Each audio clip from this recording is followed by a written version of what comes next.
நீலா கார்டனுக்கு உங்களை வரவேற்கிறேன். வாங்க எங்கள் தோட்டத்தை பார்ப்போம். பாருங்கள், இன்றைக்கி பூத்த அழகான பூக்கள் பாருங்கள். மெக்சிகன் பெட்டூனியா, இது ஒயிட்டு நித்திய கல்யாணி, அழகாக பூத்து குலுங்குது. சப்ஸ்கிரைப் பண்ணுங்கள், லைக் பண்ணுங்கள், ஷேர் பண்ணுங்கள். வாங்க வீடியோக்குள்ளே போவோம். இன்றைக்கி என்ன பார்ப்போன்னா, இந்த முள்ளங்கி பூக்களை பார்ப்போம். பாருங்கள், முள்ளங்கி பூ எடுத்துருக்கு, காய் வைக்கும்னு நினைக்கேன். இந்த குட்டி குட்டியாக காய் வைக்க, ஆனால் சத்து காணலைன்னு நினைக்கேன். இப்படி முள்ளங்கியிலேருந்து நம்மளே என்ன செய்யலாம், விதை எடுக்கலாம். பாருங்கள், இப்போ தான் பூ அழகாக இருக்குது, நல்லா ஒயிட்டாக குட்டி குட்டி பூவாக இருக்குது. இதை பறிக்காமல் விட்டுட்டேன், அப்படியே முத்திருச்சு.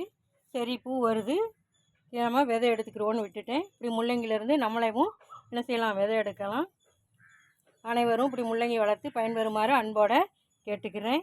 முள்ளங்கி ஒரு சத்தான காய்கறி, ஆனால் இந்த வாசத்துக்காக யாரும் சாப்பிட மாட்டாங்க. ஆனால் இது கேஸை எடுத்துரும். நம்ம அது கேஸுன்னு நினைப்போம், ஆனால் நம்ம உடம்புல உள்ள கேஸை இந்த முள்ளங்கி எடுத்துரும். முள்ளங்கி அனைவரும் சேர்த்துக்கணும் கண்டிப்பாக. கெட்ட நீரெல்லாம் வெளியேற்றும், தொப்பையை குறைக்கும்.